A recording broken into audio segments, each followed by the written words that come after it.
Ladies and gentlemen, what is going on, guys? Sergeant Moose here, back with another The Texas Chain Saw Massacre video. And today, guys, we're going to be doing our very first build video for the game here on the channel. Now, I wanted to wait until I thought that I had this build perfected, but this is my cook build. It is a blood harvesting cook build that's going to be very essential and supportive in the match for your teammates. So if Cook is the character you want to go with, this build might be the one for you. So without further ado, let's jump down into the good stuff here and talk about what makes this build pretty special. So, obviously, guys, we know the Cook has the Seek ability where he can basically just look around and he can mark a victim. Now, typically with the Cook, when you mark a victim, the family members will not see it if you're not at level 3 on your perk. But you can communicate with them and let them know. But what makes this really, really nice, and probably one of the best perks in the game, tier 3 perks, or should I say star sign ability perks, is level 3 Seek. So every time you highlight a victim, it marks them for the entire family. So if you're communicating with the victim, you highlight them, you let them know, hey, they're marked, you can see them. Which is really good, especially for like the basement. If Leatherface is in the basement, if you don't have this on level 3, it's really hard to communicate with him to where you're seeing the survivor at. However, if you have it at level 3, he can see it himself. So absolutely essential, guys. If you want to play the Cook, I highly suggest you grind out this level 3 on his Seek ability. But that's the start of this build. That's not everything. Again, guys, our Cook is primarily support for the team. You may get a kill or two with him. You know, you might get crazy and get a couple kills here and there, but he's not exactly a savage killer. He is basically a support in snuffing out the victims and helping the killers kill them. So let's go over here to the blood bucket. Universal Donor. This is definitely the best perk for this build. We have it to level 3, which is blood collected from buckets is increased by 40%. So if you grind out this perk to level 3, you're going to be getting 42 blood out of every blood bucket. And of course, we know it takes 100 to level up Grandpa. Now coming over here, we have Blood Banker, and that allows our maximum storage to be increased by 30%.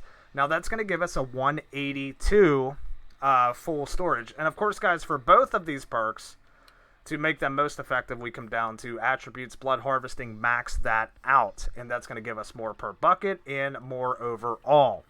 So 182 overall, and we're going to get 42 out of the bucket. So we can almost get Grandpa fully level, or should I say 2 levels, my apologies. We can nearly hit 2 levels on 5 buckets of blood. 5 buckets. So most places I know, like the family house, even the slaughterhouse, gas station, you can get a few too, in a small area where you start. But family house and slaughterhouse for sure, you can grab 5 super quick and get Grandpa leveled up to almost 2. Now we come over here to blood harvesting. Now this perk, you don't have to go with this one. You can kind of mix and match, switch this one out. I just went with this one because it seemed like the best perk that I unlocked out of the skill tree. I may respec the tree again just to see if I can roll a better random.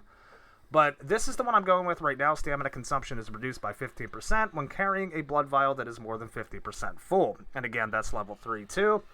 So we plan on carrying a lot of blood and having a lot of blood on us most of the game with the Cook. So that'll give us 15% more stamina. For Grandpa perk, also you can kind of mix and match this as well.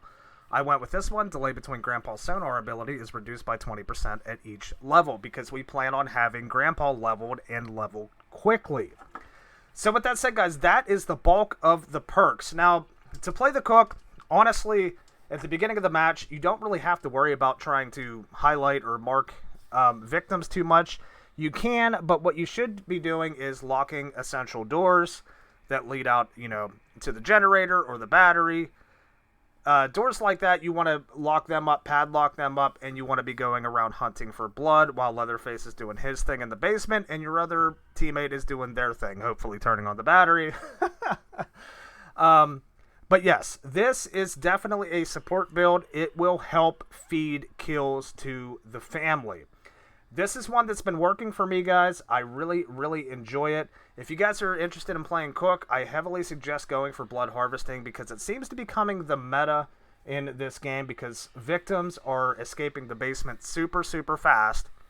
So it helps tremendously if you're leveling Grandpa super fast. But make sure you have a hitchhiker or Sissy or Johnny or somebody near Grandpa because victims are getting smarter as well, seeing Grandpa getting leveled really fast, and they're going to go stab the shit out of him. But with that said, ladies and gentlemen, that is our cook build. I've been having a lot of success with it, a lot of fun with it.